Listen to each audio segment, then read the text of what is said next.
speak to the wonderful shareholders of Shell all over the world. Shell may be leaving Nigeria's oil-rich Niger Delta, but communities in the region, like that of King Godwin Bebe Okpabi, paramount ruler in Igale, want their energy major to clean up before it goes. Those dividends they get from the investment in Shell is blood money. Shell has sold its onshore assets in Nigeria to a consortium. Over the years, spills caused by theft, vandalism and operational issues have been costly for the company, both in terms of repairs and court cases.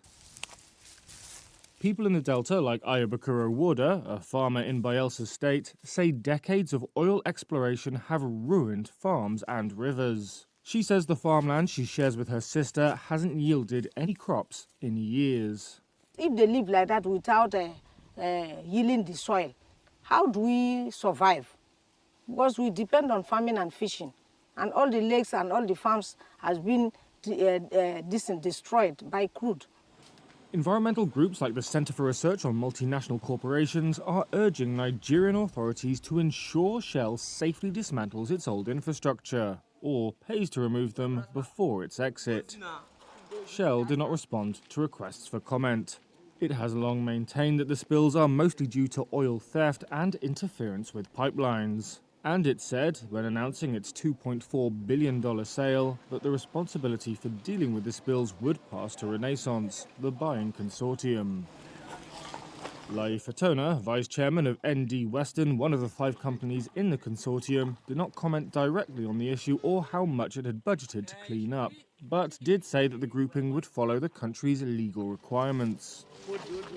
The head of the Nigerian Upstream Regulatory Commission has said that oil majors would need to show compliance with rules on decommissioning before being given consent to leave. He did not name Shell and declined to comment on whether the oil major or other companies had complied with the rules. Nigeria's government has indicated that it would not block the Shell deal.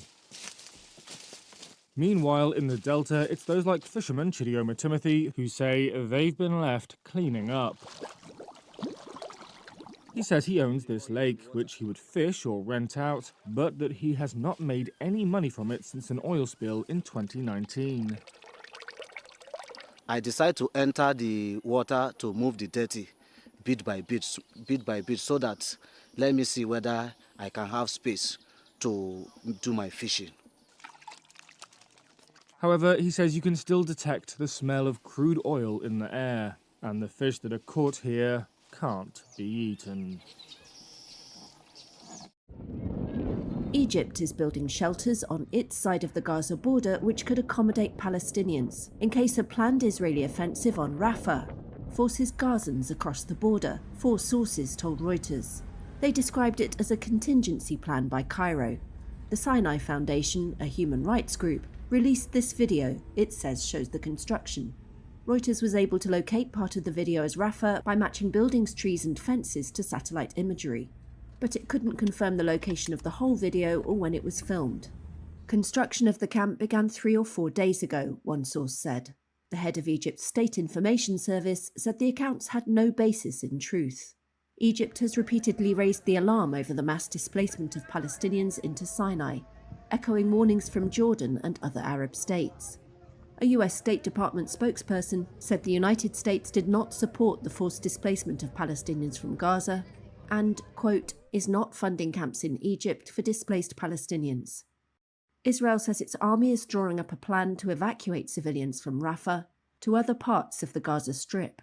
But UN Aid Chief Martin Griffiths said on Thursday it was an illusion to think people in Gaza could evacuate to a safe place, and said the United Nations would not be part of a forced evacuation. The sort of the Egyptian nightmare, if you like, in a sense, is one that is right before our eyes with Ramadan looming.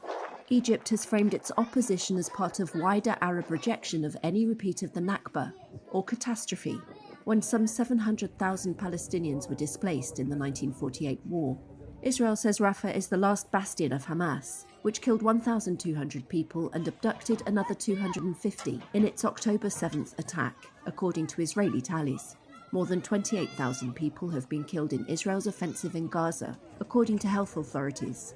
The Gaza War has strained relations between Egypt and Israel, which signed a peace deal in 1979.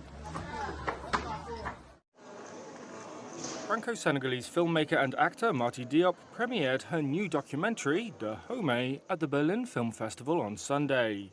It is a film focused on this moment: the repatriation of 26 royal treasures from the Kingdom of Dahomey, located in present-day Benin, in November 2021.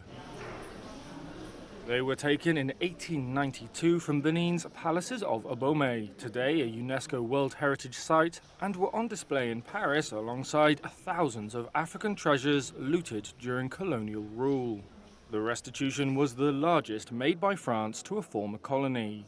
However, it only represents a fraction of the 5,000 works whose return is being sought by Benin, and the tens of thousands of seized African works held in France.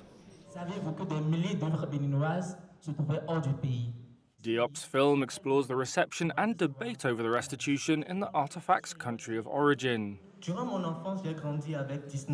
is also a follow-up to her feature film debut, Atlantics, a ghost story about migrants that won the Cannes Film Festival's runner-up Grand Prix Award in 2019. Dahomey is one of 20 titles vying for the top Golden Bear Best Film Award at this year's Berlinale. The winner will be announced in a gala ceremony on Saturday.